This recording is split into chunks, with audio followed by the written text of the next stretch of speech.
ठाण्यातील सराईत मोबाईल चोराला पोलिसांनी अटक केली असून मोटरसायकलसह 2 लाखांचा मुद्देमाल पोलिसांनी हस्तगत केला आहे। भिवंडी गुन्हे शाखेच्या पोलिसांनी ही कारवाई केली आहे। शेर अली उर्फ पिल्ल्या इमाम फकीर राहणार गणेश लॉन्ड्री गल्ली गायत्रीनगर पोलीस चौकीसमोर भिवंडी याला ताब्यात घेतले आहे। या संदर्भात गुन्हे शाखेचे पोलीस उपायुक्त अमरसिंह जाधव यांनी अधिक माहिती दिली आहे। 5 डिसेंबर 2024ला पोलीस स्टेशन राबोडीच्या हद्दीमध्ये जबरी चोरीचा एक गुन्हा घडला, ज्यामध्ये सुनीता पिल्ले राहणार उल्हासनगर या उल्हासनगरवरून मुंबई विमानतळ येथे जात होत्या। रात्री 11:30-12च्या दरम्यान त्यांची गाडी रस्त्यामध्ये अडवून 2 मोटरसायकल धारक जे होते त्यांनी त्यांच्याकडील कॅश आणि इतर काय मुद्देमाल लुटण्याचा प्रकार केला। त्यामध्ये गुन्हे शाखेचे खंडणी विरोधी पथकाचे प्रमुख ACP Shekhar Bagade, ACP Dongre, API Taramale, API Kapadnis, API गोरे आणि PSI राठोड आणि त्यांच्या टीमने तपास केला। अद्याप या गुन्ह्यामध्ये एकूण 6 आरोपींना अटक करण्यात आलेली आहे आणि एक 7वा विधी संघर्षग्रस्त बालक ताब्यामध्ये आहे, ज्यामध्ये एक इर्टिगा कार, 2 मोटरसायकल, एक गावठी कट्टा, एक काडतूस आणि 7.5 लाख रुपये रोख रक्कम असा मुद्देमाल जप्त केलेला आहे।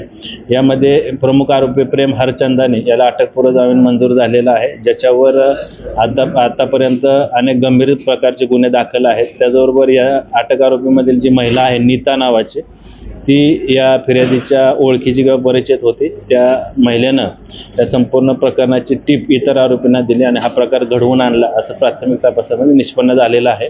अद्याप 21,97,000चा मुद्देमाल जप्त करण्यात आलेला आहे। तर काय नेमका उद्देश होता?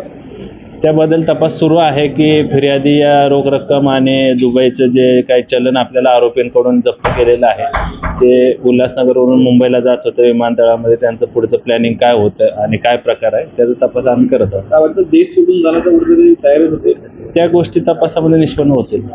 सर, यामध्ये इतर जे आरोपी आहेत, एका आरोपीवर गुन्हा दाखल आहे, तो बेलवरती जामीनवरती बाहेर आहे, इतर आरोपींवरती कुठल्या प्रकारचे गुन्हे दाखल आहेत का? इतर जे 6 आरोपी आहेत त्यांच्यावर अशा प्रकारचे काही गुन्हे दाखल आहेत का किंवा या आरोपींनी इतर ठिकाणी कुठे अशा प्रकारचे गुन्हे केलेत का, त्याचा देखील तपास गुन्हे शाखेचे अधिकारी करत आहेत।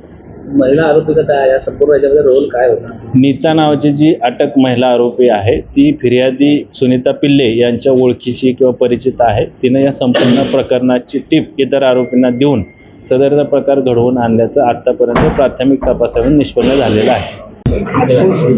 5 दिसंबर को राबड़ी पुलिस स्टेशन के एरिया में जबरी चोरी की जो घटना हुई उसमें फिर्यादी सुनीता पिल्ले वो उल्लासनगर से मुंबई एयरपोर्ट जा रही थी। उनकी गाड़ी रात को 11:30-12 बजे के दरमियान राबड़ी पुलिस स्टेशन हाईवे पे 2 मोटरसाइकिल सवार ने रोक के उनके पास जो कैश था और इतर मुद्देमाल था वो लूटने का प्रयास किया। उसमें ऑफेंस रजिस्टर था।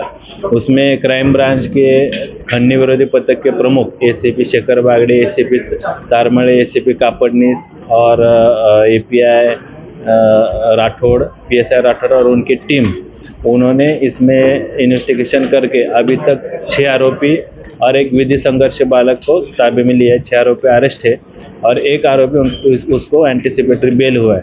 अभी तक के इन्वेस्टिगेशन में ऐसा रिवील हुआ है कि इसमें जो अटक आरोपी महिला है नीता नाम की, वो फिर्यादी सुनीता पिल्ले उनकी पहचान की थी, परिचित थी। उन्होंने ये सब टिप दे के बाकी आरोपी को टिप दे के ये सब प्रकार करवा के लिए ऐसा प्राइमरी इन्वेस्टिगेशन में निष्पन्न हुआ है।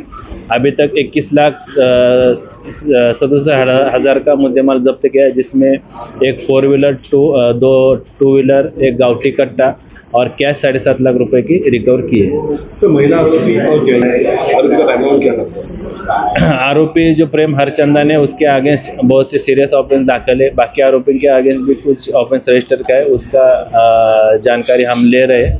इसमें जो महिला आरोपी है नीता नाम की, वो फिर्यादी के और कंप्लेनेंट के टच में थी, उनकी परिचित थी, उनकी दोस्त थी, इसलिए उन्होंने सब टिप दे के ये मामला करवा के लिए ऐसा इन्वेस्टिगेशन में रिवील हुआ है। सर, वेपन की जानकारी मिली कहाँ से? वेपन भी हमने ये तपास में रिकवर किया है। वो वेपन कहाँ से लाया है, किस लिए वो इस्तेमाल कर रहे थे, उसका भी इन्वेस्टिगेशन हम कर रहे हैं।